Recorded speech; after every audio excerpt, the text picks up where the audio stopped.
It's Saturday, 22nd of May, 2021. And this evening's the day after the match day show. Matt J, Tim and myself trying to recall all the action and recount the day as Blackpool made it to yet another playoff final at Wembley after a pulsating game back at Bloomfield Road. I'm John Aspinall, and this is the Seasiders podcast, match reaction show. Blackpool 3, Oxford United 3, but we win 6-3 on aggregate.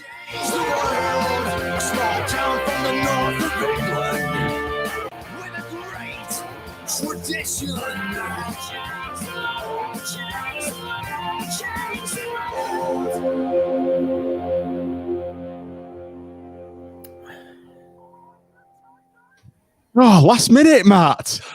Very last minute. Sorry about that. Tea finished early. By magic, the shopkeeper appears. I just wanted to prove to everybody that I was still alive after Tuesday. This means I've got to be Mitch again. Oh, Matt J. I was just about to say, I was going to introduce this, saying there's obviously no Matt here this evening, so you can go by your real name. My own name. I'm afraid you're going to have to morph into Mitch again. Not a problem. So Matt, where have you been? Have you after your long journey to the game? So do you want to tell listeners about your mad dash? Yeah, so yesterday. It was. I mean, a day of emotions is a bit of an understatement. So, unfortunately, we had a family funeral to attend, which was just outside of Nottingham on Friday. And being completely selfish, obviously, when I got the news that it was a 2:15 service on the Friday, I was like, "Oh God Almighty, I'm going to be like really struggling to get back." Left at 3:05, but did get to Bloomfield Road at 4 hours later, exactly at 7:05. So sort of comfortable in a way, but when you're stuck in stationary traffic outside of Warrington and Keele and those, well, not Keele, but I can't remember the rest of it, Lymm and those sort of areas, it was just horrendous, absolutely horrendous. The missus was just, was that Keele services or Keele over? Keele over, yeah, honestly, it was just horrific, absolutely horrific. But yeah, I was so glad to get in the ground at 7-ish anyway. And then I just as I was about to get in the ground, I forgot my fucking mask, didn't I? So I had to beg, steal and borrow off somebody else. So thought you were going to say you forgot your print-out ticket then. No, that was definitely in my pocket. But yeah, what a day. Made it in the end, though. Made it in the end. So let's just raise our glasses anyway, just before we kick off. Mitch, you're drinking a bottle of Corona, Golden is it? Golden Sham. I'm on a Peroni. Clean gin for Tim. And Matt, are you on anything this evening? Are you? It's not clean. It's not clean, John. I've just literally rushed in, so I'm glassless at the moment, but I might sort that out in a second. Ever so slightly less drunk than we were on our last match reaction show, anyway. Just a bit. It's been a bit of a talking point as Matt's inebriation. It's a ratings winner, though, apparently, isn't it, John? That's gold. I think it's one of our most viewed ever. It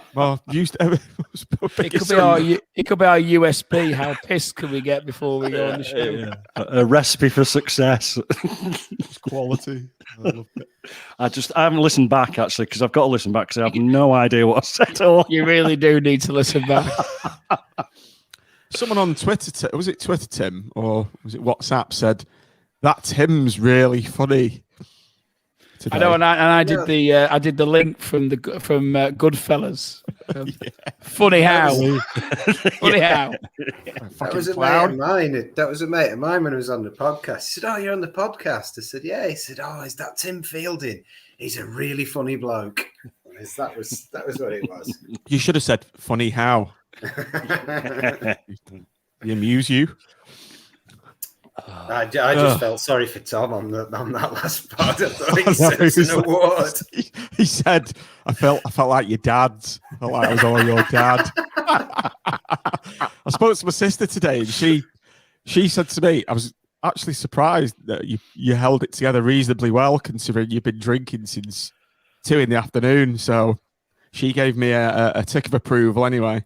It was me getting you on the gins that did it, I think, wasn't it? Quite partial to those little gins, Tim, actually. Yeah. Quite like these middle-aged drinks. But so let's just talk pre-match. Not middle-aged, middle class, middle-aged and middle class. Probably both those categories.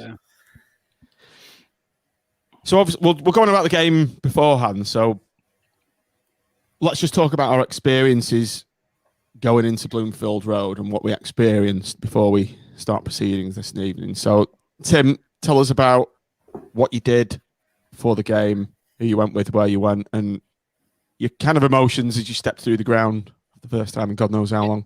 Yeah, well, as most people know, my office isn't too far from the stadium, so it was a bit of a mess up really, because originally, as I mentioned just before we came on air, I was arranged to meet Paul Cooper, and for those who don't remember, he's the court-appointed receiver. So he was coming up to the game with his girlfriend, and so I told him about the Armfield Club and how good it was. So he wanted to come and have a look at it. So I'd arranged to meet him, and then I'd said to him, just in case, because I'd sorted out some accommodation for him. So I said, just in case I don't speak to you beforehand, or it gets messed up and we don't meet, I told him to go basically straight back to Preston today to cut out Blackpool.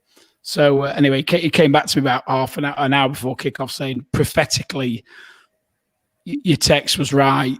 We're stuck still. We're not going to get there till after kickoff. So that's when I came to you and said, look, I want to struggle for the pod, because I didn't want to meet him because I haven't seen him for 2 years, and we met after the game. So pre-match, I just went and met a few mates down in the Armfield. We got there about probably 5:30, and it was rocking. It was brilliant. I was just saying to Mitch before the game, Oggy was down in the basement because there's obviously 3 floors, and he had the drum down there, and the floor in the middle floor where I was actually vibrating with because they were obviously really getting the pre-match. Get the pre-match atmosphere going. And it was good. It was good on our floor, to be fair, as well. So I did that, and then met with Ash and a couple of others, and then we went into the ground at 7. I saw Watts across the ground at 7. My only slight niggle was it told you all because we were all in the east.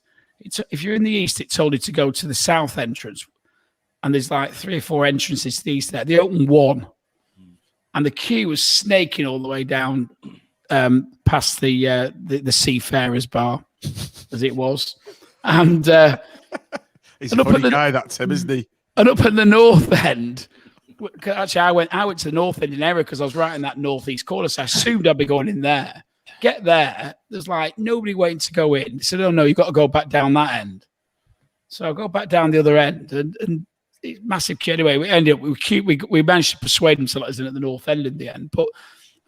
It's just, there's only 4,000 there. And there's a massive queue snaking down the road because they've only got one turnstile open. So. Well, I think what the problem is, it's the age-old attitude of Blackpool fans, isn't it? Getting there 3 minutes before kickoff. Well, we were half an hour beforehand, to be fair. Okay. And we got in plenty of time, but that was a bit of a niggle.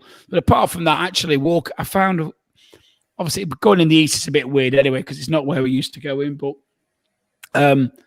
I found walking back in a very, very surreal experience. It's been like 14 months now, wasn't it? 15 months, and it was a really, really surreal to be back in the ground and watching the team. And it was a good surreal, but it almost like took a little bit of getting used to because, and it was one of the things where we come to like prep for tonight, where normally you're sat in front of a TV and you can take notes as you're going along. You can't do that when you're in the ground, can you? You're not, unless you're a real geek. You just got to watch the game. Perry used to do that, didn't he? Must have been But no, but my overall feeling was it was great to be back, but it felt a bit weird. It felt a bit weird. But, Mitch, let's come to you. So for me, same questions to you. I'll just add mine to quickly. For me, it felt like I'd not been away, weirdly, and. Like you were just back at home. And even though we've not been there for 15 months, it felt like I'd not been away, which was just a weird feeling. So how was it for you? Yeah, very much that, where I was just listening to what Tim was saying, and I was thinking when I was sort of, because being a sort of sober, responsible driving fan. I was there sort of, I don't know, about 5 to 7 or something, sat there going, I'm done what it says on the ticket and everything. And I was just struck by it. It almost felt like I was waiting for the Tranmere game from all that time ago. Because it's kind of really odd. And it was only when the players came out, there was like, oh, Fons isn't there, is he? And Feeney's not. And it was that weird feeling of kind of almost like the season hadn't happened and it was just 15 months ago. And yeah, it was it's a cliche to go, it was emotional, but it was fantastic being in there. It really was. Matt, over to you. Your emotions as you walked through the stadium, and did it feel like home and you'd never been away? It was a bit weird, wasn't it?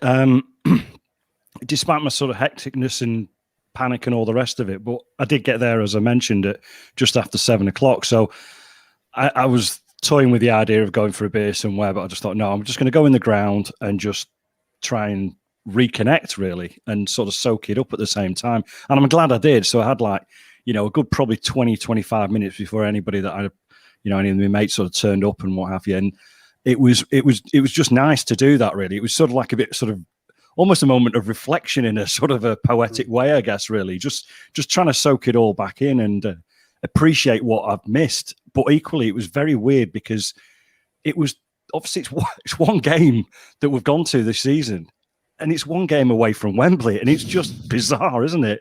You've not had that connection because you've been watching it on a 40-inch screen or whatever you've got at home, and now you're in. It's there in all 4D, isn't it, right in front of you? So it's it was just a bit weird, really, and it took me a while to sort of almost get into it as well. A couple of chants and all the rest of it, and that's all it took, obviously, and then we'll go on to the game itself. But yeah, it was Where still were you a bit bizarre.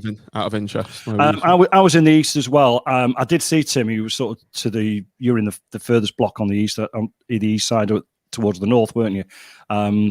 And I was the next block in, basically. So I was sort of like level with the 18-yard line, I guess. Oh, it's not bad. Where were you, Mitch? Just out of interest. South block W, right at the back.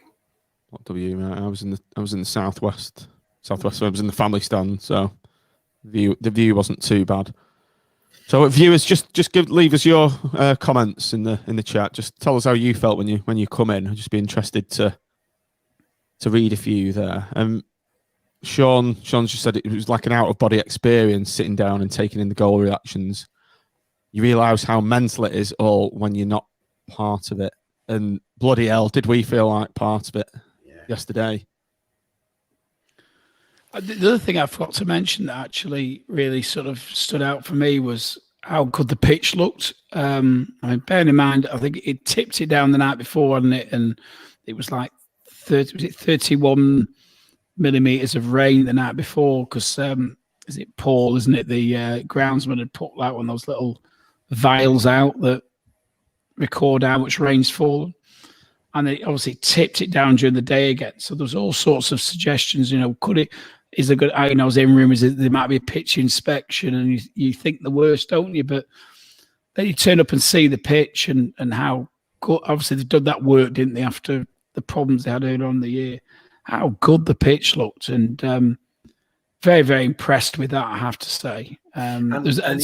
Somebody put on Twitter, didn't they, that picture with the lads training on there when McDonald or Lee Clark was manager. I think it was Lee Clark actually was manager, and the picture of it now, and it's the proverbial chalk and cheese, isn't it? And it played beautifully as well, because you do sometimes see green pitches that don't actually play that well. They're heavy, or we've seen a few pings around. It just played beautifully, and I don't know. It was really nice to see, because I can't remember when our pitch went downhill, but we always used to have a pretty decent pitch, didn't we? You go back, it was always pretty nice to play football on. But it was lovely to see. Did you notice at half time as well? And I know it was just to rile me a bit, because we're under the old regime. Used to get like one person on the pitch at half time, and literally army, wasn't they? A whole team went on, and they're all putting down. One bloke with a pitchfork, weren't it? Yeah, it was Stan. I didn't actually notice that. They came from that corner where me and Tim were at, didn't they? They all trooped out. It was like, where the hell are these guys? People with forks. Exactly, yeah. Natives are restless. What's going on? It almost had a kind of a first day of the season vibe to it, where you don't know any of the players. Well, you do know the players, but it's the first time you've seen them, and you have to physically reconcile what they look like on TV versus on the pitch. And one thing for me that I noticed, like, Ellie Sims is fucking massive, isn't he? Yeah. You didn't realise how big he is until you see him in the flash, and it's great to see that big unit of a man up front. And he was holding the ball up well for me, and it's like he's learned that over the last sort of 5-6 games. But we'll move on to the game itself now, and as usual, we'll go through the matchday lineup, which was Chris Maxwell, Ollie Turton, Dan Ballard, Husband, Garbutt, Stewart, Dougall, Mitchell, Embleton, Sims, and Yates. So, Mitch, I'll come to you first on the team lineup. So there was one change, Mitchell coming in for Keshi. So what do you think was going through Critch's genius brain with that? Yeah, no, decision? I was happy enough with it. I mean, I think with Keshi and Demi and Sully, there's sort of a case to make for all three. Obviously, Sully's not fit, but there's a case to make for all three. And I do like Demi. I think he's the player who I've probably changed my opinion on most in the course of the season, and I'm getting to the point where the last month or so, every time he comes on, I think he deserves a start. Keshi's been out, hasn't he? Whether he's absolutely 100% yet. So I was happy enough with it. I thought it looked decent, and I thought obviously Mitchell's pace on the break, they've got to attackers. It seemed to make sense, and why change it? So I was quite pleased, and I was pleased he hadn't sort of rested 3 or 4, because that's just a recipe for bringing on a disaster, isn't it? To sort of say, we can rest. So yeah, it was happy enough. Okay, yeah. Tim, over to you on the team lineup. So, what was your thoughts on it? So, he's not made any big changes, has he? He's gone to see the game out when he potentially could have. When the game's arguably over. I was quite pleased about that, to be honest, because there's nothing more dangerous than resting players and assuming the job's done. We've been there and bought the T-shirt before, haven't we? As to conceding. Victory, or sort of snatching defeat out the jaws of victory, I think is the expression. And so when you saw that team that said Blackpool mean business tonight, they intend to make sure this gets over the line. I was quite surprised that Anderson didn't play. I did think he'd start, but Mitchell, as Mitch has already said, Mitchell's a great player, and so I wasn't too disappointed about that. I think it's pretty much. When I looked at it, I was pleased. I thought we're going to make sure we're in this game. Whatever happens, we are not going to Wembley, putting a team out like that, and very happy. Although, Matt, let's just move on to the game itself, unless you've got anything to add about the team lineup. No, I concur with all of that, really. Yeah, absolutely. So, as Tim's just said there was no doubt that we were going to Wembley. We've started the game very strongly, but on 7 minutes, did you think, oh, fuck, it's another Bradford? Like we all did, I bet. I did and I didn't, because I just thought, with our recent history of I know obviously we've just conceded, but with our recent history of a good solid defence, and the fact that we hadn't sort of changed the lineup massively, well, only the one player obviously, I wasn't sort of overly concerned, but mainly because of the 5 minutes that happened before that. I thought we started really well and we were confident and we looked, obviously up for it, whereas you could potentially be instantly just on the back foot and just casual, I guess, really. And it wasn't the greatest start. I mean, silly free kick to give away by Dan Ballard, inexperience, over enthusiasm, bit of combination of both, really. And then I can't remember who it was, but then somebody seemed to stand on the ball in the goal area. Kevin Stewart. Was it Kevin Stewart? Right. And it was just the goals that we've conceded are generally of our own doing, aren't they? It seems that we haven't had many goals where we've conceded where players have teams have done great quality stuff against us. It just seems to be our own stupid mistakes, and those two things were just the wrong place at the wrong time, weren't they? And I wasn't overly concerned, I must admit, because I thought that this team was still good enough, and my heart wasn't pounding that badly, I must admit. Mitch, over to you. I was kind of just trying to laugh it off and pretend I wasn't bothered, but deep down inside me, I was thinking, shit. And I think anyone who's been there for that Bradford game, it's a natural reaction that you're gonna have. I told my lad the sort of folk story of it on the way in. He'd been going, "What's the worst game you've ever seen, Dad? What's the worst loss you've ever seen?" And well, let me tell you, 25 years ago, my dad took me to a game of football just like this one. I told him all about it, and he'd kind of gone, "Oh, it won't happen tonight, will it?" I went, "No, I'll be all right. It'll be fine." And I thought we started so well. I was just enjoying it. I was just really, really appreciating the press struck me, the high press, because I've not seen that in the flesh, and just how quickly we're shutting them down. It was all going beautifully. I was thinking, this is going to be a really nice evening. I'm just going to say, oh shit. And it was one of those goals that was just, it was just one of those horrible goals where you got get red, oh shit, and it just sort of arrowed into there. I was obviously at the other end, and I just saw it arrow into the corner, and it kind of went in slow motion. I could see that Maxwell wasn't going to make it, and I just sat down for about 30 seconds, complete, because I was on the back row. I'd been stood up, but I sat down just completely and utterly. Oh God, no.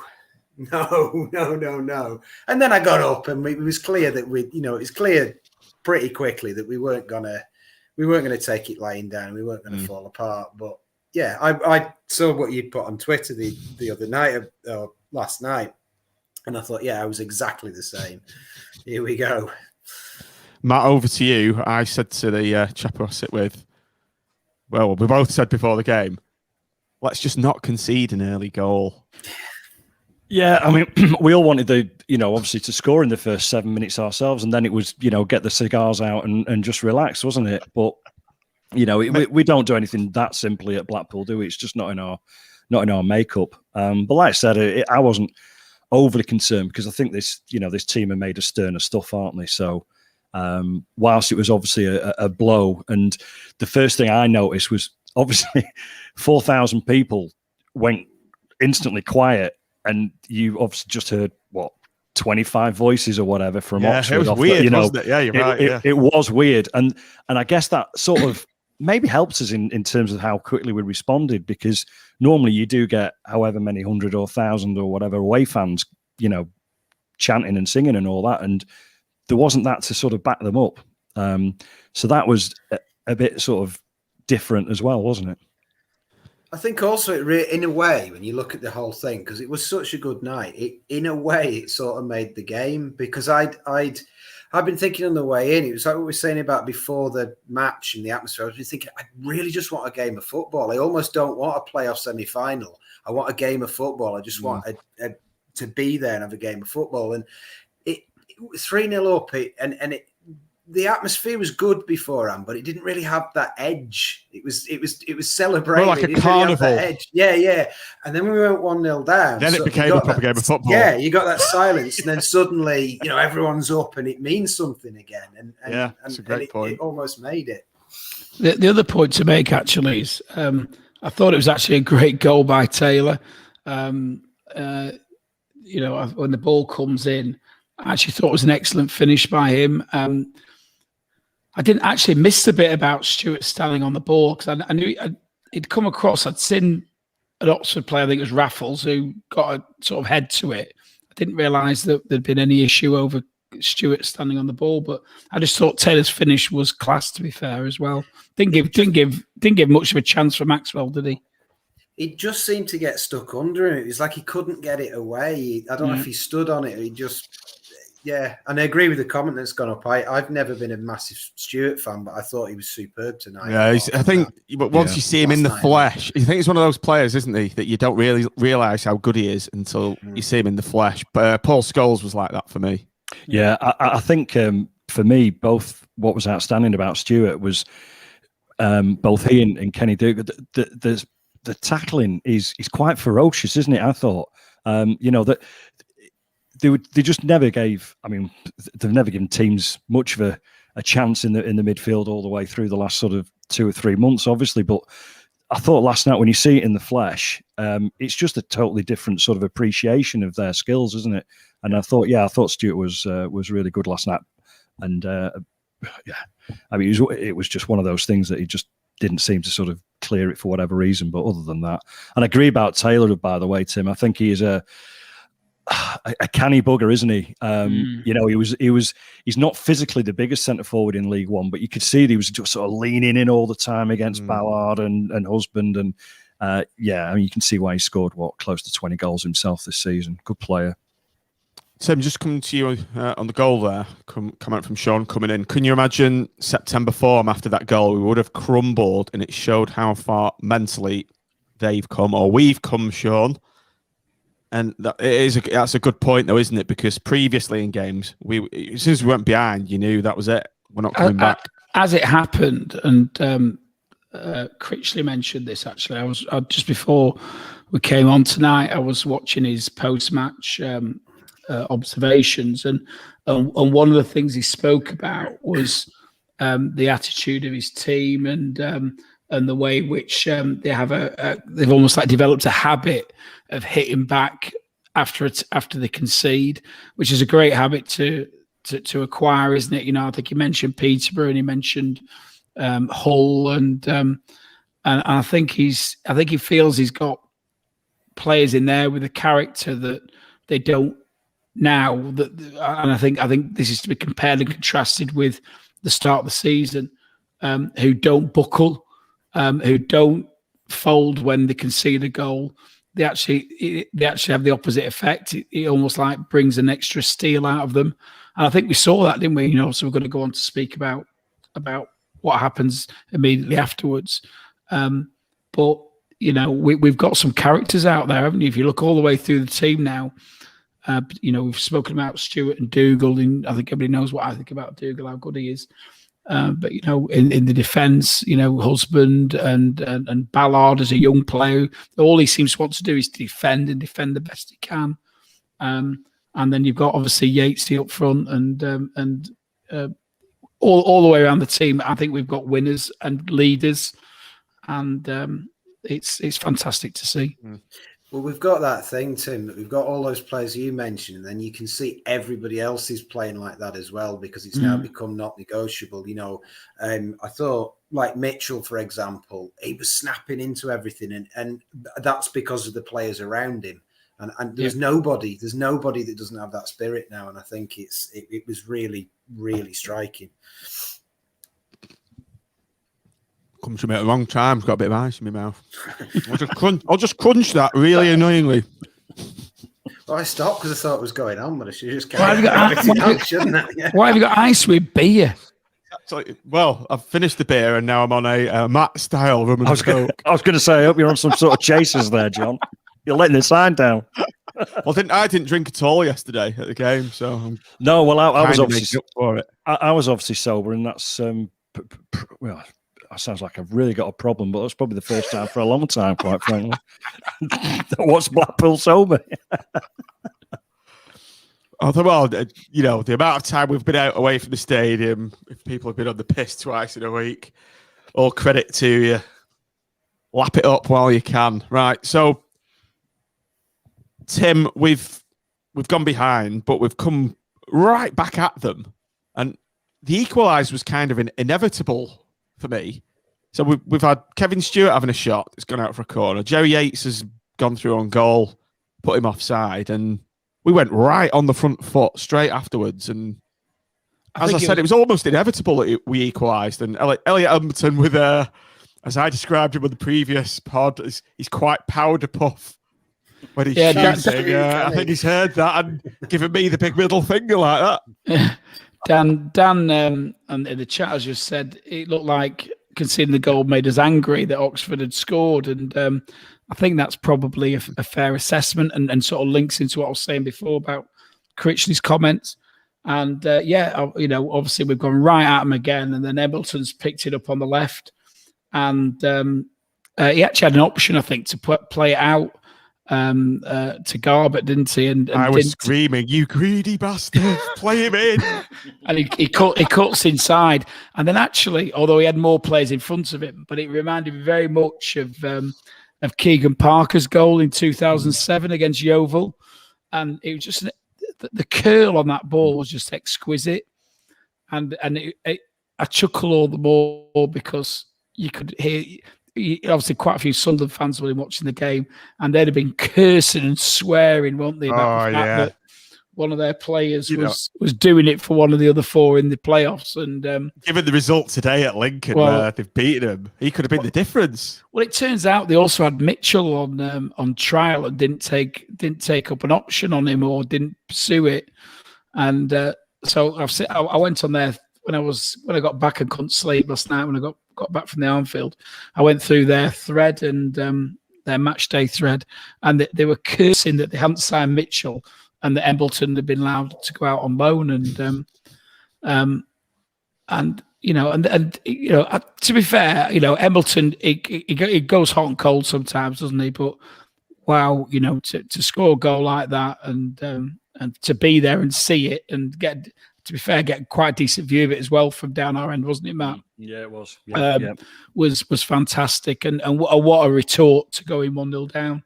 It really was. Yep. Mitch, I was right behind the goal because it was I was just in the section of the ground where the south becomes the west. So as soon as it hit his boot, I said, "It's going in! It's going in!" This, and I heard Neil Critchley on the radio afterwards, and he was saying.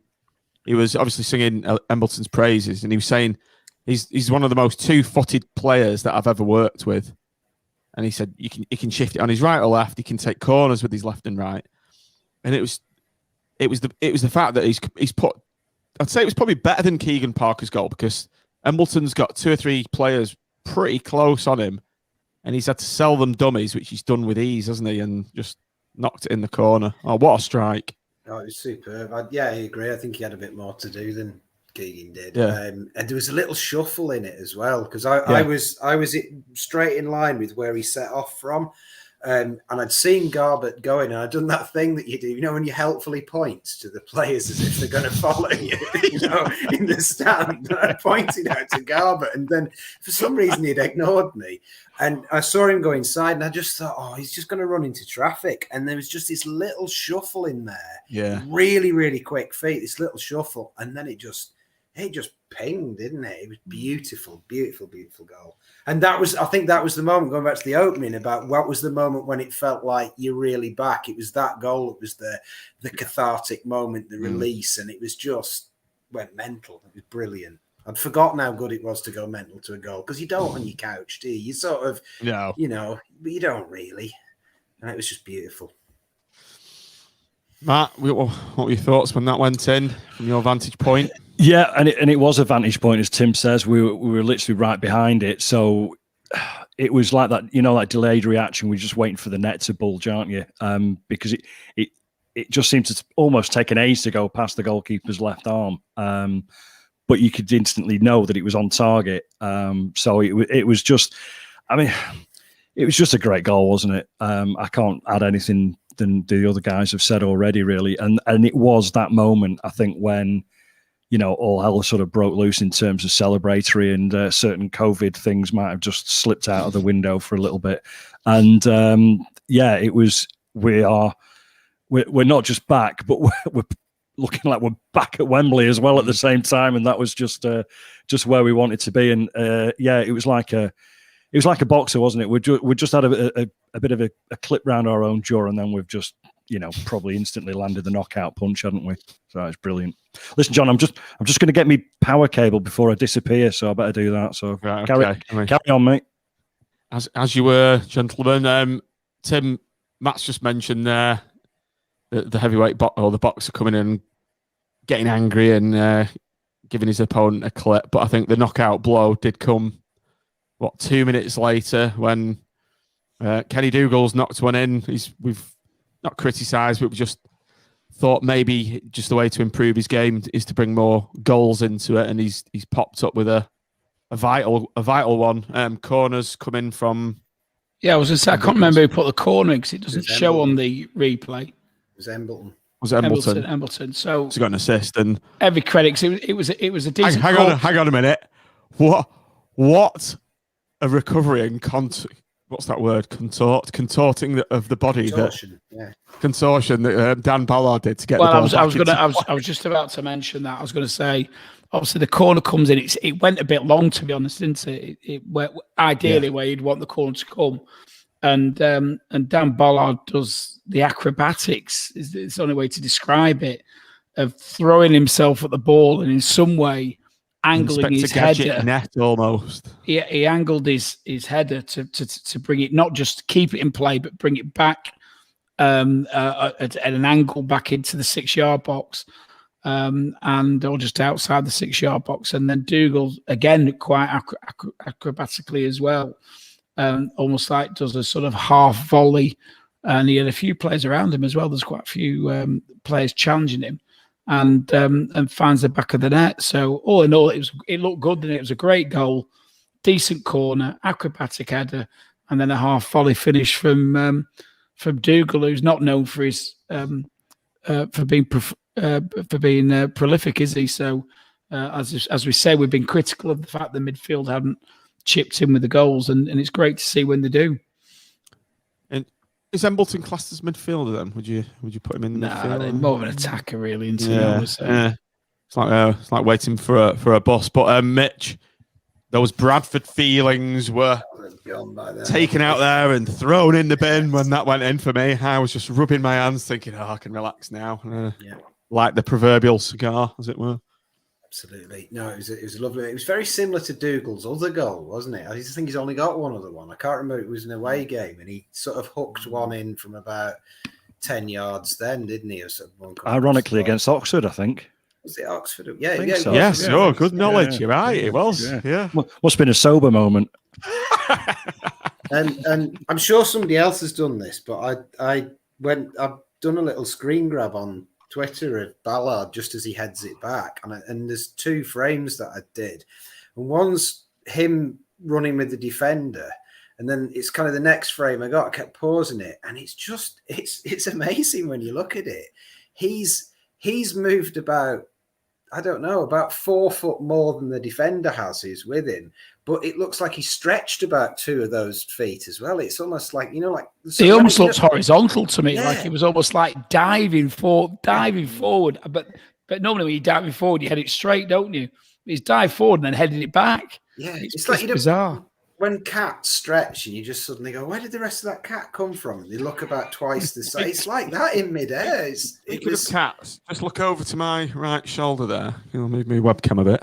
You see that little fella there asleep? Oh, yeah. He's called Mike.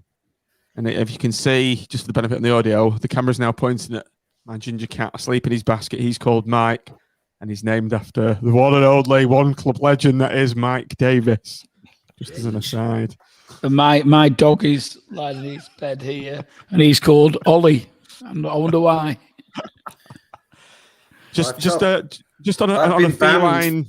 Go on, just a feline segue. I've got a couple of mates of the Oxford fans who've been on before, and the fact that they've gone ahead, we've clawed it back, no pun intended, and we've done it again when they've gone. They brought it to 2-2, and then we've gone ahead straight away. I said to them, it's like when you see a cat when it catches a bird or a mouse. I don't know if anyone's ever seen this.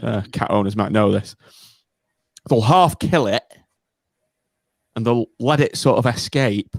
And just before the mouse thinks, oh, God, I've just got away, the cat will jump on it again, kill it again, and go, right, go on, you can go. Go, escape again. And the cat will jump on it again. And it was like that last night. We were like letting them get ahead, just knocking them back down again, letting them think they're getting back in it. getting back down again. So that's quite a good analogy. And anyway, pussies aside, let's move on to the second half. So we've gone in at 2-2, Tim, and 2-1.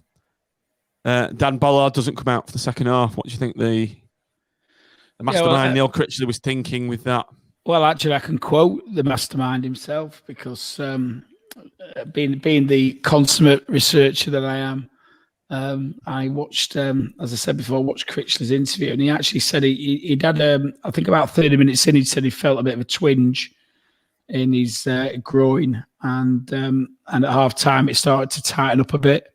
So I think they just thought discretion is a better part of valour on it, and get rest him because you want him for the final, don't you? So the last thing you want to do when you're 2-1 up and they needed 4 more goals to even take it to extra time is risk somebody who's very, very important to the side. So I think it's preventative, and I'm very, very confident that he'll be starting next week.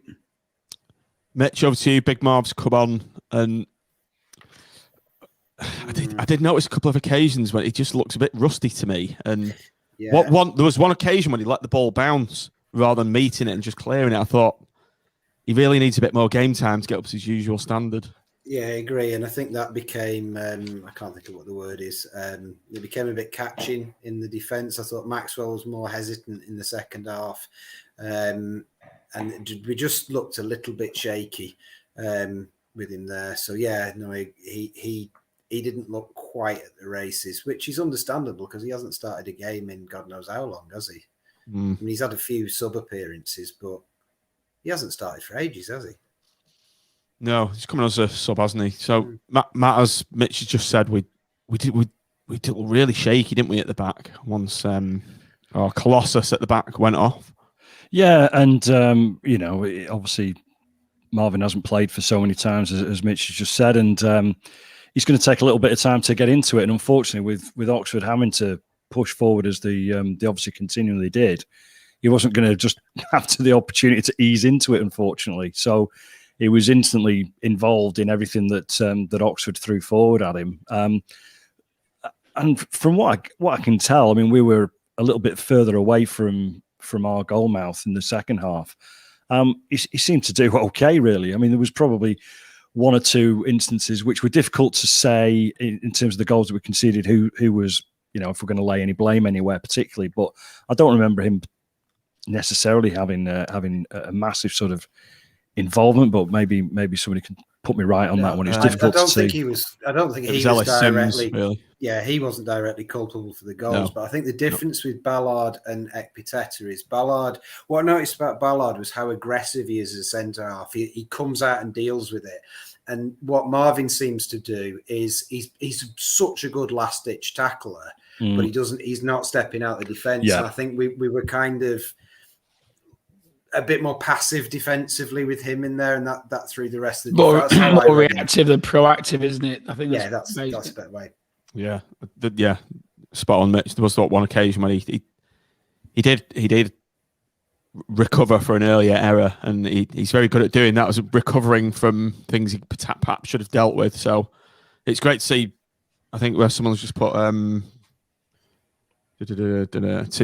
Hornby said TV had lots of shots of Ballard watching second half, laughing and joking. So I'm sure it was just a preventative measure anyway. But James Henry's hit the bar on the post on 48 minutes, and that was a kind of a warning sign. And 4 minutes later, they've gone 2-2 up on the evening. Rob Atkinson's scored for Oxford, and it was just I think I texted my mate, I said, that's one of the most softest goals I've ever seen. It was like a training game almost.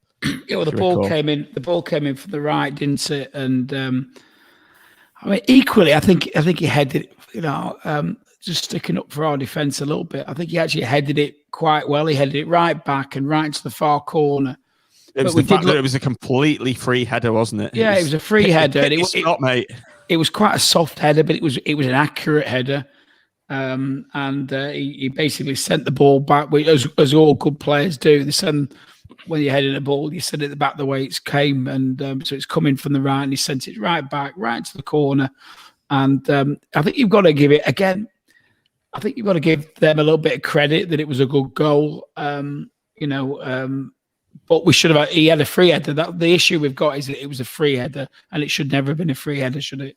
No, it was quite. Sorry, Tim. I was going to say it was quite interesting today that I don't know whether anybody watched the Sunderland Lincoln game, but Lincoln's goal was sort of similar in a way, and that I'm trying to think who it was. I think it was Charlie White that was doing the defending, but he was defending against their centre forward, and the guy who was on co-commentary was saying, "Well, that's great. You're just matching them up by height, but you're not matching them up against ability."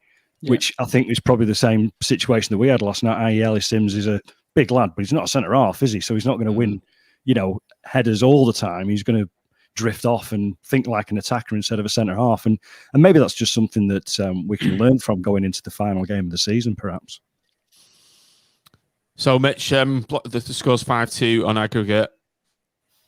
There wasn't that Bradford feeling for me when that's gone in. It's just sort of, oh God, maybe slightly on our edge, but there wasn't any real worries. But Jerry's gone down the other end 2 minutes later and completely put the tie to bed with left in acres of space almost, but he still had a lot to do, and he's rifled in a great goal with his right foot past the keeper, and a poignant moment at the end when he's got the t-shirt and raised it for Jordan Banks. So it was nice to get back in ahead of the game, and it was a nice gesture as well. It was, and I was really happy that Jerry scored. I think if I could pick one player to score a goal in front of I think one player that's kind of what Matt said at the beginning, I think there's some truth in that. The connection with the players is different, and I think the one player that's really broken that everyone's taken to is Jerry.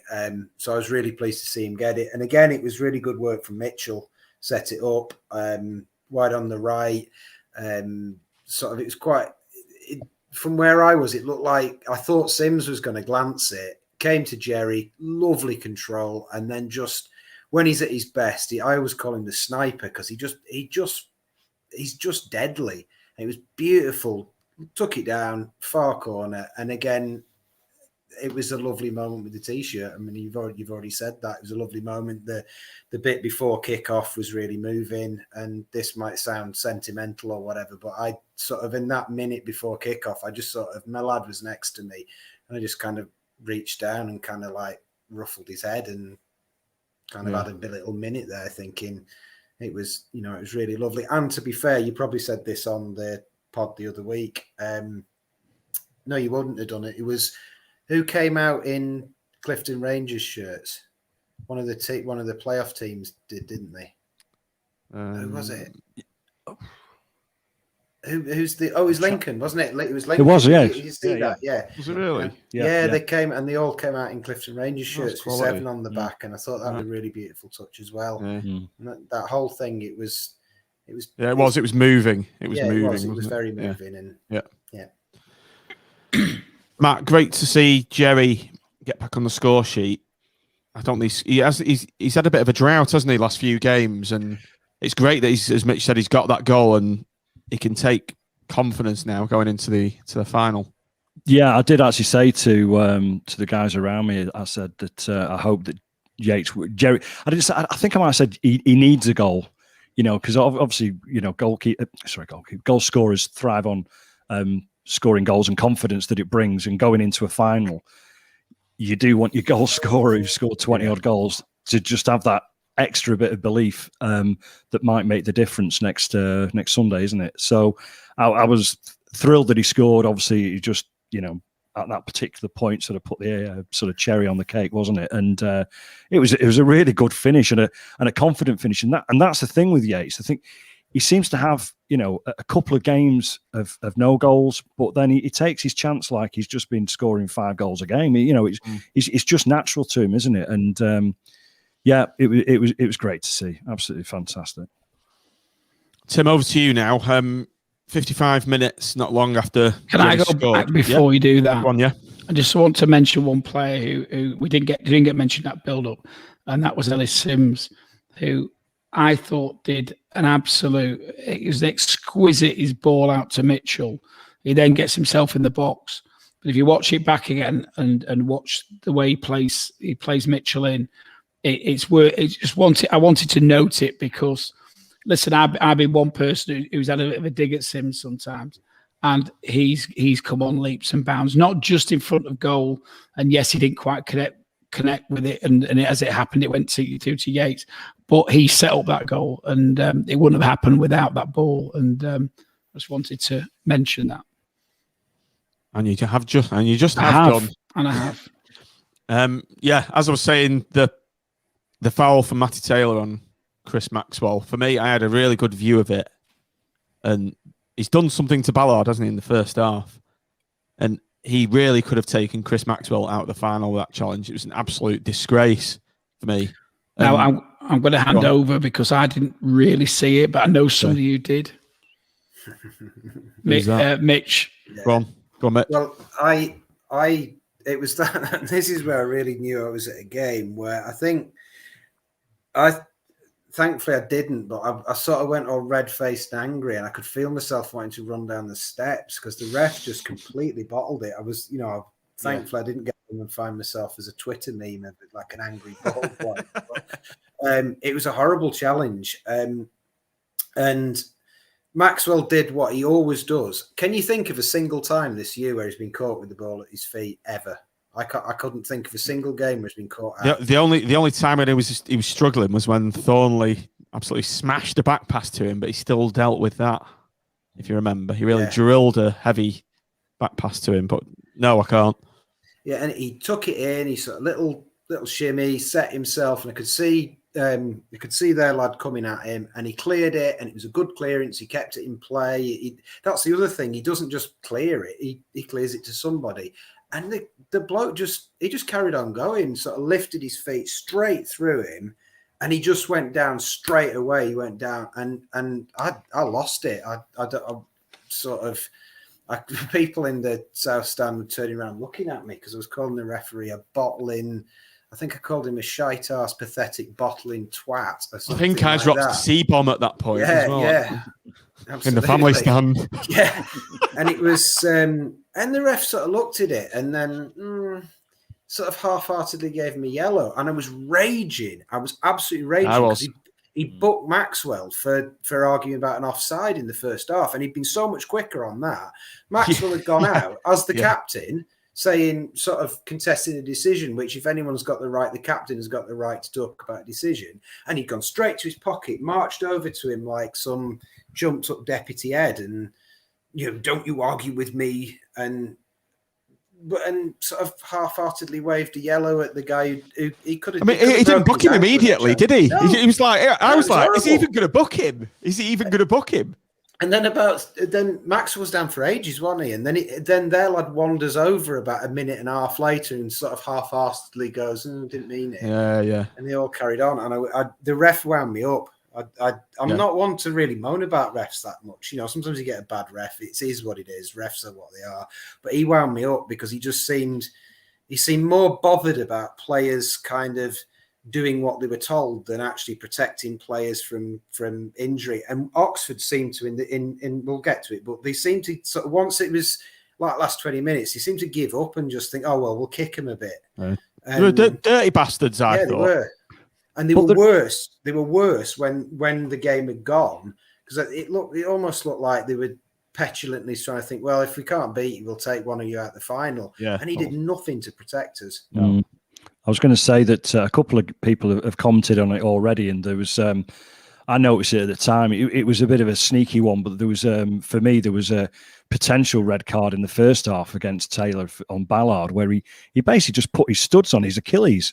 It was a horrendous tackle, and I'm sure if in the age of VAR and Premier League and all that sort of stuff, he would have gone. He would have gone, no doubt about it, if the referee had the opportunity to see it again. But as I we've said, said, that from my end, Matt. So was it that bad? Yeah, I thought so. I was screaming at it, and maybe I was, I don't know if I was just unfortunate or fortunate to see it because the ball had obviously sort of gone in play, and it was just horrific. It was a really bad tackle, and it was one of those that because it is your Achilles, it's a potential career-threatening injury. And fortunately, Ballard obviously sort of got up and carried on until half-time, as we mentioned earlier. But yeah, I thought. I mean, we don't want to talk too much about the referee and give him too much airtime, but I thought he was fucking useless. Did he actually see that challenge, Matt? Because that's gone on. Yeah, he gave it as a foul. But so he's seen it. Yeah, but there was no card or anything. And what really annoyed me about that referee as well, and he just seemed to do this a lot, was there was a foul, and then he'd wait about what seemed to be like 10 seconds before he'd blow his whistle. And you just think, what the hell are you doing? It was very bizarre officiating, and I don't know whether. Hopefully, that's his last game of his career, because I thought it was bloody terrible. I really did. And it was another one of those we're back in it sort of thing, slagging referees off. Well, after I'd had my outburst, then about 30 seconds later, I thought that was fun. It's that you don't get to call people stuff like that at the top of your voice. Nowhere else in society can you drop a C-bomb at the top of your voice, screaming at someone, can you? So, good to be back anyway. But thankfully, there was no long-term injury to Maxwell, Tim, because any player we don't want out of that final, it's Chris Maxwell. I think he's probably the only one that's irreplaceable. Yeah, I'd say so. And we just get the lad in from loan like Lincoln did, can't we? Yeah, I think the way we set up, and Mitch sort of went into this before. The way we set up and the way we play, Maxwell's heavily actually involved almost in this sweeper role.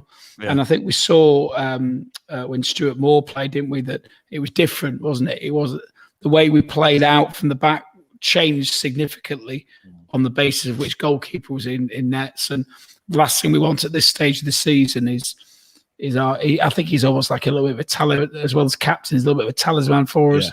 Yeah. Is that we lose him and the shape goes, and I think it would massively. There's no disrespect to Moore, but I think it would massively affect our shape. Dan BFC said, deliberate eye gouge, pulling someone down to land and back up heel equals fine.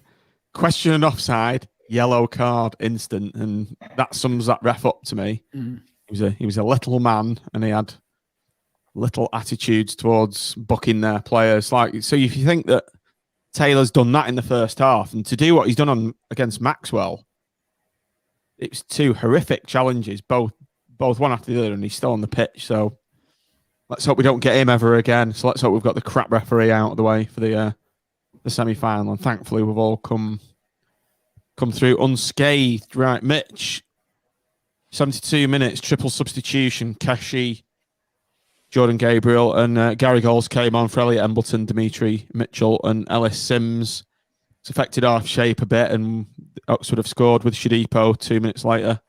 Knocked in another kind of soft, weird, how's that happened kind of goal for Oxford. 3-3. Yeah, I can't really remember how this happened. I was just happy. I can't. I was just happy to see Big Gaz on, that was the main thing. I was hoping Big Gaz was going to go and sort Matty Taylor out. Yeah. Or that was all it really needed, wasn't it? It was either Medine to score or knock him out. One of the two would have been the perfect thing. It just sort of came in, and I think this one, Maxwell probably would be if you wanted to point a finger, you'd probably point at Maxwell. And I thought Maxwell looked a bit hesitant actually after he'd been injured. He kept testing his leg. Yeah, he did. He kept sort of testing his leg, and he just looked not quite as quick off the line. Cross came in. He stuck a glove out at it, patted it out.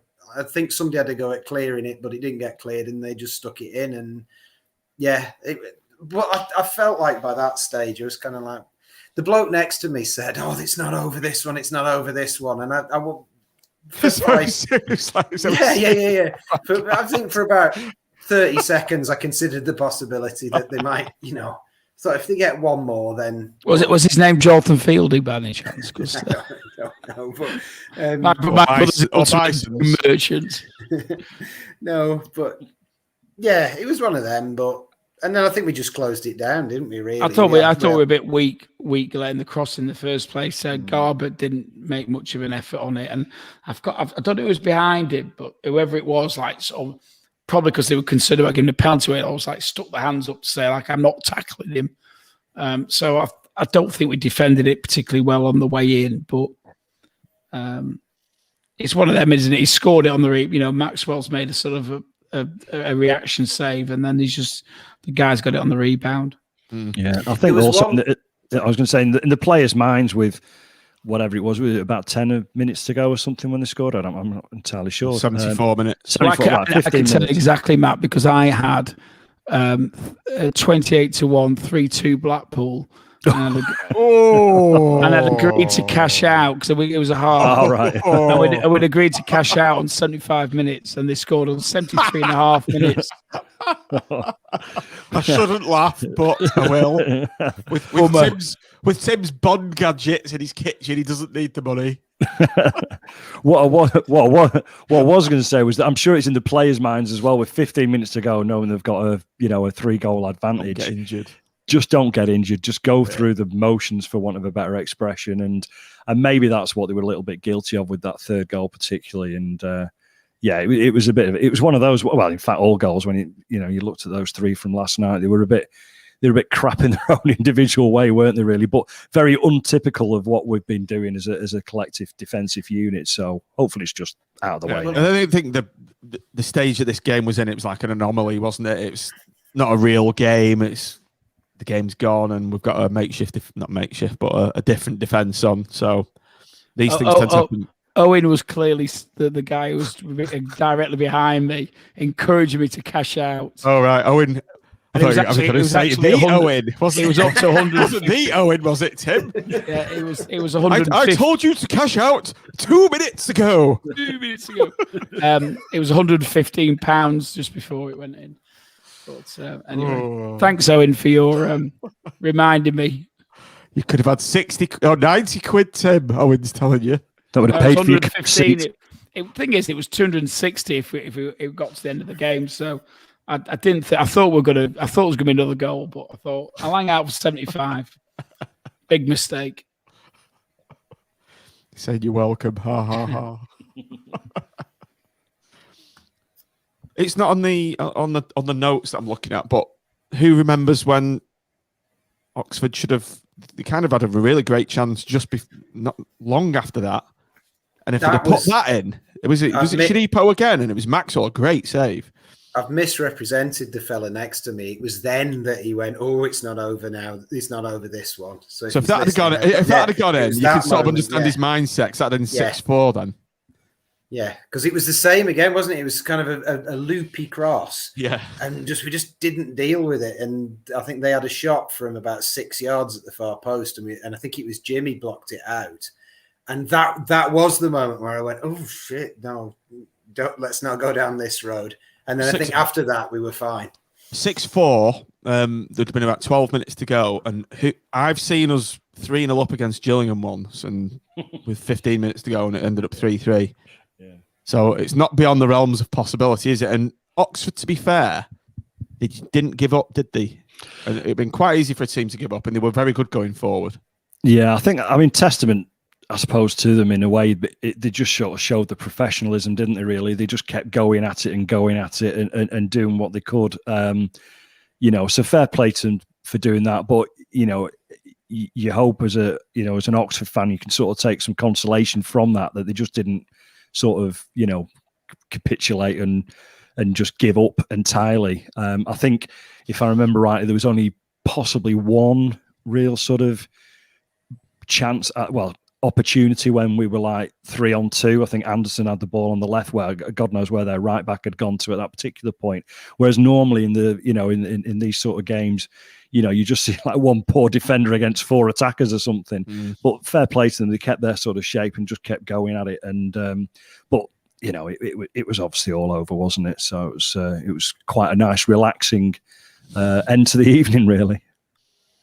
So, Tim, they thought it was over. It is now. We've beaten them 6-3 on aggregate, 3-3 on the night, and not pandemonium with them, but it was like I don't know how can you describe the mood in the ground when the final whistle went. I think there was it was joyous, really, wasn't it? I suppose. I think we'd all given it our all, hadn't we, during the game? Hence my slightly croaky voice today. And and bearing in mind that we're 4,000 and we're spread about, I think we did our bit. Actually, I think you probably saw the celebrations. I didn't actually go, but I've seen a couple of videos afterwards. Quite a lot went round towards the West Stand, didn't they? Again, like they'd done at previous games, and that looked quite. They were quite effervescent there, and getting stuck in, and Critch was at the window, banging the outside of the fascia and things like that. And but yeah, I think. It was weird because I think we all knew in reality we'd won it in the first game, and that's where the damage was done. And today was about a celebration of being back in the game, having at the back of your mind that you can't afford to be stupid, and we weren't, and just supporting the team. And I think we saw that at the end. They did a bit of a lap of honour, didn't they? And got a suitable standing ovation from everybody, and it was a case of job done, really, and taking it from there into next Sunday, and trying to give ourselves the best chance of getting ourselves into the championship. So we're not going to do player ratings or man of the match because I think this game is such an anomaly, and so we'll just cut that out. It's 1 hour and 7 already, but. Mitch, let's just kind of just talk generally, just before we go, what it means for Blackpool to be going into this playoff final, and the fact that we've had such an awful start to the season and we're in this position now, and we're playing Lincoln, and it's a game, it's a very winnable game, and we're on the cusp, aren't we, of getting to the championship against it, and it's a very winnable game. Yeah, I think if we don't make it, we're gonna look at the final and think it's an opportunity missed, and it just shows how far we've come. Because I think the last time I was on the pod, I'd given Critch, I think we all gave Critch 0 out of 10 for not trying to win the game, and we were talking about we could still, we can still drop out, nothing's guaranteed. And now I think if we don't go up, we're gonna feel. I mean, I know people sort of say pragmatically, whatever happens, we've had a great season and we've got everything in place and blah, blah, blah. But now I think, particularly with it being Lincoln of the two teams, you just think we've really got to do this. And I just thought last night it was lovely to see the confidence in Critchley. And just going back to the game for a split second, I think what gives me a lot of confidence is I feel like Critchley in February, January would have tried to draw that game 0-0, but he didn't. He went there and we scored 3 goals. And in a way, the fact that we've had the 3-3 draw and we've conceded 3, that doesn't bother me at all. I think we have, if we turn up, we'll play Lincoln off the pitch, we'll play him off the pitch, and it'll be a fantastic day, and it'll be wonderful. And last night was quite magical because we've not mentioned it at all. Sort of with Sadler being there, and Simon give us a wave, and it's working for him, and that's not something we've ever had. We've never had a success where it feels like the whole club's involved. It's always been success despite, or because of Valerie, Not ever because of the way the club overall's been run. And not I don't know, there was just something last night where it felt really special, where the whole ground from every executive box, every bit of it felt part of it. Mm-hmm. That was a long answer, but yeah, no, that's good. Matt, I spoke to someone today and they said, I've seen Blackpool play today and we didn't look like a League One side that we have done in the past. He said, you look like easily compete in the Championship, and I don't know if you saw the Championship playoff final today. Was it Brentford v Bournemouth? And I think we could hold our own against them. Obviously, you're sort of getting ahead of yourself a little bit, Sean, but I know exactly where you're coming from, and I think we've certainly looked, a step above the majority of League One, obviously, for the last 3 months or whatever it's been. So, there's every chance that I wasn't sure who I quite fancied in the final until I think Tim might have mentioned something earlier on in a chat that we were having, and he just put, I think he said, like, Sunderland created more chances against us. And I thought, actually, that's fair enough, because when I think back to I'm ignoring the first Lincoln game because that was just an aberration, wasn't it? But thinking about the most recent one, we were 2-0 up, absolutely bossing it. Should have been 3-0 up probably. And then we just switched off. That should have been about 5. Yeah, exactly. And the rest. And then we just switched off for like 5 minutes, didn't we? And then it was 2-2, and just like a flick of a switch. Yep. And I just think they'll have learned so much from that again, because every time they do something either right or wrong, this group, and obviously the coaching staff and everybody else involved, we seem to learn from it all the way through. And I think that's where we've really progressed all the way through this season. We've learned from our own mistakes. We've learned from what we do well. And, you know, I feel more confident than us playing Lincoln, and I hope I'm not going to eat my words, obviously, than I would do against Sunderland, because I think Sunderland have probably got 1 or 2 match winners in the squad, i.e. McGeady and Wyke. And although some of the players might be a little bit more sort of, what's the word I'm after? It's sort of like almost probably predictable in a way, but they've got that mentality that they've been there before. The bigger, big time players, big time players. Yeah, exactly. And rise to the occasion potentially, because it might just be the last chance for 1 or 2 of those players. Whereas these lads at Lincoln, they're all, with the exception of who's lad in midfield, Bridcott, they're all, you know, literally 20, 21 year old, aren't they? So they might just be hopefully a little bit sort of wet behind the ears, so to speak. But I think we've got every chance, and hopefully, you know, if things can work out well on the treatment table and the training ground this week, I think we should go into the game really confidently. Yeah. Tim, over to you just before we go then. Lincoln today, they were played off the park in the first half, so we can take confidence from A, their performance today against Sunderland in the first half, and B, our domination of them at Sincil Bank in that game that we should have won. Yeah, I mean, I watched the game, and they were absolutely battered by Sunderland in the first half. But what actually interested me was Appleton changed it at half time, and it had a massive impact on the game. I mean, it was a proper chalk and cheese 2 halves, and so we're going to have to watch out for him. He's a canny manager, and I think on balance, I'm pleased we've got them for the reasons Matt alluded to before. But I don't think it's a foregone conclusion. I just before we go, I want to just conclude. Somebody who's gone massively up in my estimation in recent weeks and months is Critchley. And 2 things that sort of resonated with me in the last 24 hours. 2 things he said, and I think it sort of ties in with us. And one is and this is where the Liverpool connection I think comes in. You talked about Wembley being a place for winners. That Wembley's not a place you want to. You know, we all know from West Ham, it's not a place you want to be as a loser. And I think, you know, I think he's got some of that Liverpool mentality in him, and hopefully, with him and his backroom staff, that they're going to give us the best chance we can to actually win the game. I'm sure it won't be for the lack of planning. You know, at the end of the day, football, you can never 100% predict the outcome. The other thing that interested me was when he spoke about going to Wembley, and he actually made a point of commenting on the fact that quite a few of us had missed out last time. And I think that shows a manager who's actually absorbed in everything that's going on in the club. You know, he made a point of mentioning that and saying that it was actually, I think he said it was a tragedy that Blackpool fans had missed out. And I'm just going to say every credit, Critch, because you don't have to say stuff like that. And I know there's maybe some of the club who don't want to look back, but for me, you can't ignore our history, and our history defines us. Our history is why we've got the Armfield Club. Our history is why we've got this fan base that we've got that shouted their heads off for the whole 90 minutes. And I really respect him for actually mentioning that, because that's probably for a lot of Blackpool fans the hardest thing they've ever had to do.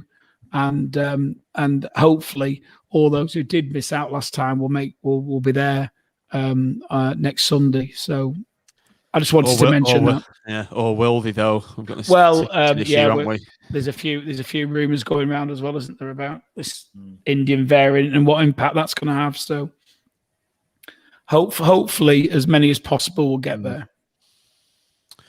Okay, gents, just before we go then, it'd be a bit remiss if we didn't talk about the atmosphere in the stadium, Mitch. It was absolutely rocking. And one thing I noticed when I was walking down to the stadium was I could hear it from before I got to Lytham Road. So it was unbelievable. It was 4,000 fans in there, and the noise we made. And we compare it to the Oxford game at their place, you couldn't hear a thing on the TV. Yeah, it was great, wasn't it? I'd said before, and somebody had said on somewhere that, how are we going to make a noise with 4,000 in? And I thought, well, when I started going back in the 90s, that was a normal crowd, and it captivated me then. I thought, but it was better than I thought. It was better than I imagined. It was a brilliant night. Absolutely brilliant night. And the East was the new North. I thought it was. I put on my blog that whatever that enormous, whatever that big, that there must have been a big multi-occupancy household in the middle of the East, because they were making a lot of noise. And they were brilliant. They were absolutely brilliant. Yeah, like social distancing. My lad loved it. My lad's 10, and he's not that bothered about the football. He just likes a good atmosphere. If you go to the game, it's a good atmosphere, and he loved it last night. He absolutely loved it. Okay, yeah, just closing thoughts, gents. Matt, Tim, anything else to say just before we go? I just think from our starting point to where we are now is an incredible transformation, and I'm fairly sanguine about where we end up this year. If we don't go up, in that, if we don't go up, I'm sure we will. And in some respects, it'd be quite good if we could do it all when we're all in there. But I think the team deserve it, and I think the turnaround after that game 9 or game 10, where we actually finally won the second game, is literally it almost defies belief. And I think Critchley and his team have proved a lot of doubters, including us, to be fair, wrong. And I think it's been fantastic to watch, and it's been a great, albeit a rather surreal journey. A very great, some of us have actually seen probably more football than we normally would do, haven't we? Because we've been able to watch every single game, where ordinarily, unless you're physically there, you don't. So in some respects, we know this team better than any other team that we've probably watched in the last few years. Because I'm telling you, actually, you see the game. That's one thing that came across to me last night. When I watch it on the iFollow, I see a lot more of the game than I do when I'm physically in the stadium. So, there's a trade-off, isn't there? And I've been so impressed with the way that we've turned the season around, and it's going to live long in the memory for all sorts of reasons. Matt, it's just pure go. It's that famous Phil statement that we're just stuck with him. So yes. What a turnaround from that. Exactly. Thank God we did stick with him. And what a turnaround. I'm not going to add anything to what Tim's just said, because that just underlines what he's just said. It was fantastic.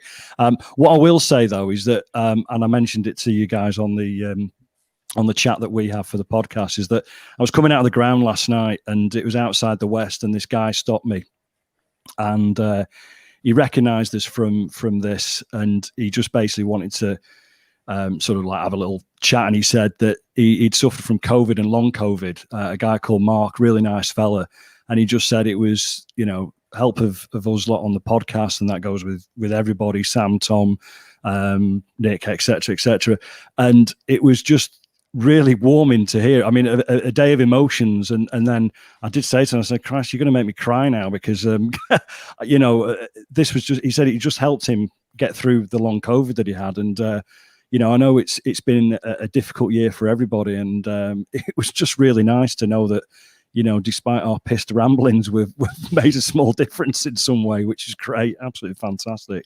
Brilliant. What a great little story. Makes it all worthwhile, doesn't it, hearing things like that? Brilliant. Absolutely. And as Ray's just said, the game's on Sky again now. So if you've got nothing else to do tonight, I can recommend flicking Sky on. And it's actually on at 9, Tim, so we've missed it, because I was hoping we were going to have done this pod by 9. I was thinking, we haven't got that much to talk about, so we'll be done by 9. I believe it's repeated at 11 as well. So all right, I might go for the 11 o'clock one then. pour yourself another clean G&T, pour yourself another rum and coke, Matt. I think I'll be having one after this. And Mitch, what is it you're on? Some sort of IPA or loopy juice cider? I've got a mixed box of beer, so we'll see what comes out next. Yeah, take a big grab out of that lucky dip. Right, thanks for everyone coming on, gentlemen. I'll play the little outro music. So we're in the playoff final week on Sunday. We will be doing a podcast to preview it. It'll be absolute crime if we didn't. So stay tuned for that, listeners. Please do like and subscribe to this show if you're watching on YouTube. Help us to get up to that 1,000 target before the playoffs. That'd be a great end to the season. So thanks for coming on, Tim. Very Churchillian tonight. Yes, I saw that in the comments. Thank you very much. Yeah. Thanks, Mitch. My pleasure. Thanks for having me. Thanks, Matt. Thanks for coming in at the 11th hour. Yeah, no problem. That was a Churchill film as well, wasn't it? 11th hour. Your light's gone out, Matt. You need to put 50p in the meter. I do. Right, Yeah, we're off. See you later.